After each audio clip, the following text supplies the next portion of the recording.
Hey, salut les entomophagophytophiles. Et ben aujourd'hui, une nouvelle petite vidéo. On va faire des boutures sur des feuilles de Pinguicula mexicaine. C'est parti. Alors voilà, donc le principe va être très simple. Voici un petit peu ma potée de Pinguicula mexicaine. Donc en fait, ce qu'il faut, c'est prélever donc les feuilles des rosettes d'hiver et pas les feuilles de croissance qu'on peut retrouver à partir de maintenant. Là on est fin mai. Là on peut voir que c'est bien reparti, c'est tout en fleurs. Donc en fait je vais faire sur Pinguicula loeana, qui elle a encore une petite rosette hivernale. Donc on va voir la différence entre les anciennes feuilles et les nouvelles. Donc c'est parti. Voilà, donc on peut voir sur cette petite Pinguicula loeana les feuilles de la saison là qui arrivent, qui sont bien rouges, alors que les feuilles de la rosette d'hiver sont encore sur le côté, elles sont encore facilement divisibles. Donc en fait le but ça va être de prendre une petite pince à épiler et de tirer délicatement les feuilles. Ici on peut voir, alors je vais changer de pince, hop. Voilà, ce qui est important, c'est de bien prendre la feuille en entière et pas l'arracher. Faut vraiment l'arracher correctement, délicatement, de façon à avoir l'intégralité de la feuille, comme on peut voir ici là. Voilà, c'est ça qui va être important. Et je vais vous faire voir ce que j'en fais donc de cette feuille. Je ne vais pas la replanter directement dans le substrat. Je vais vous expliquer où c'est que je la mets pour que ça pousse bien. Alors, qu'est-ce que je fais de ma petite feuille que j'ai prélevée? Eh ben, je vais tout simplement la mettre dans un petit sachet zip, comme ceci. Alors, on peut en mettre d'autres, là j'en ai pris qu'une pour l'exemple. Je la mets dans mon sachet zip que je ferme et que je vais mettre en fait dans ma serre, dans une partie qui n'est pas trop ensoleillée, pour pas la faire cramer. Et en fait,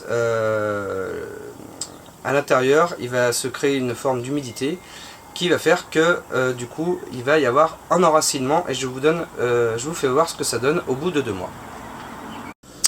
Voilà, donc ça ce sont des feuilles de Pinguicula cyclosecta que j'ai reçues vers le 18 mars environ, donc là on est vers le 20 mai. Et on va ouvrir ensemble ce petit sachet. Donc j'avais mis les feuilles dedans, voilà.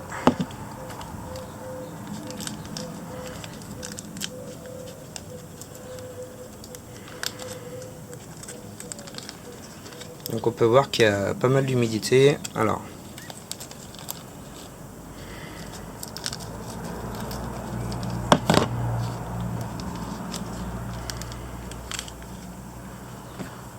hop.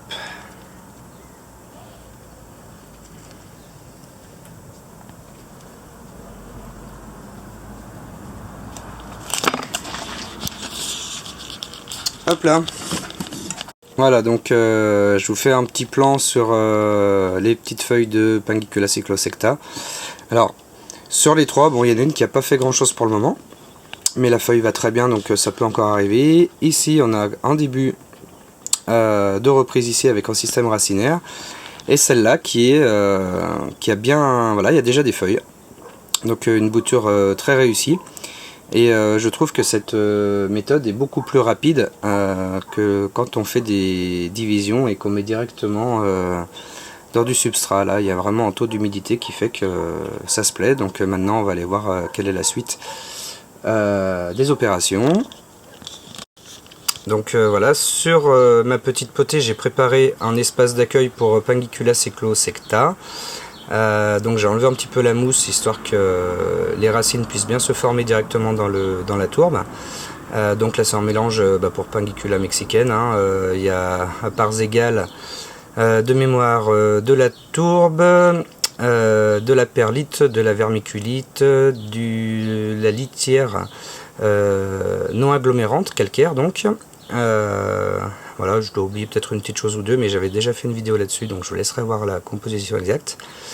Et donc sur celle qui est déjà enracinée, voilà, je la pose juste sur le substrat, voilà, histoire que les racines puissent coller à la tourbe. Donc là je vais mettre un petit coup de pulvérisation pour que ça colle bien au substrat, et puis après ben voilà, ça va vivre sa vie comme les autres. C'est comme ça que j'ai fait la plupart de ma culture des Pinguicula mexicaines. À la base ce sont des feuilles qui arrivent, et puis à la fin, voilà, ça fait une jolie potée.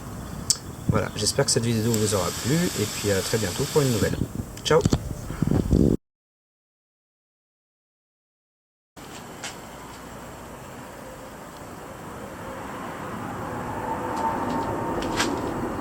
Alors voilà, une fois que j'ai récolté ma petite feuille, alors je peux en prendre d'autres, hein, il y en a d'autres qui étaient facilement attrapables. On prend la petite feuille et on la met dans un petit sachet zip.